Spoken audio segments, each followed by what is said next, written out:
Dear friends, ഈശോമിശിഹായ്ക്ക് സ്തുതിയായിരിക്കട്ടെ. ഈ വർഷത്തെ നോൻപുകാലത്തിലെ ആദ്യ ഞായറാഴ്ചയിലേക്കാണ് നാം കടക്കുന്നത്. ആദ്യ ഞായറാഴ്ചയിലെ സുവിശേഷം മരുഭൂമിയിൽ പരീക്ഷണത്തിൽ ഉൾപ്പെടുന്ന യേശുവിനെയാണ് നാം കാണുന്നത്. 40 ദിവസം നാം ഉപവാസത്തിലേക്ക് കടന്നിരിക്കുകയാണ് കഴിഞ്ഞ ബുധനാഴ്ചയോടുകൂടി. വിഭൂതി ബുധനോടുകൂടി കത്തോലിക്ക തിരുസഭ മുഴുവനായും ലോകമെങ്ങും നോൻപിലേക്ക് കടക്കുന്നു, ഉപവാസത്തിലേക്ക് കടക്കുന്നു. ക്രിസ്തുനാഥൻ 40 ദിവസം പ്രലോഭനത്തിലൂടെ കടന്നു പോകുന്നു. ഈ 40 ദിവസം ക്രിസ്തുനാഥൻ ഉപവാസത്തിലൂടെ കടന്നു പോകുന്നു. ഉപവാസം എന്ന വാക്ക് നമ്മുടെ ഭാഷയിൽ കൂടെ വസിക്കൽ എന്നാണ്. ക്രിസ്തുനാഥൻ ഉപവാസത്തിലൂടെ കടന്നു പോകുന്നു എന്ന് പറയുമ്പോൾ ക്രിസ്തുനാഥൻ തൻ്റെ പിതാവിനോട് കൂടെ വസിക്കലാണ്, എന്നും കൂടെ വസിക്കലാണ്. എങ്കിലും ഒരു പ്രത്യേക 40 ദിവസം കൂടെ വസിക്കൽ, തൻ്റെ ജീവിതം മുഴുവനും ആയാണ് അതിനെ കണക്കാക്കേണ്ടത്. ആ 40 ദിവസം കൂടെ വസിക്കുമ്പോൾ പ്രലോഭകൻ കടന്നു വരുന്നു.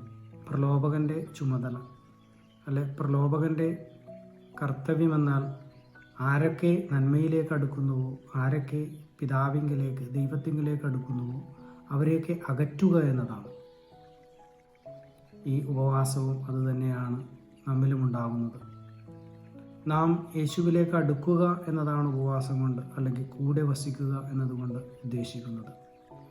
നാം യേശുവിനോട് കൂടെ വസിക്കുവാൻ എപ്പോഴൊക്കെ ആഗ്രഹിക്കുന്നുവോ അപ്പോൾ അവിടെയൊക്കെ ഞാനും എൻ്റെ പിതാവും എൻ്റെ ദൈവവുമായുള്ള അടുപ്പത്തിന് അകൽച്ച വരുത്തുന്ന പലതും കടന്നു വന്നേക്കാം.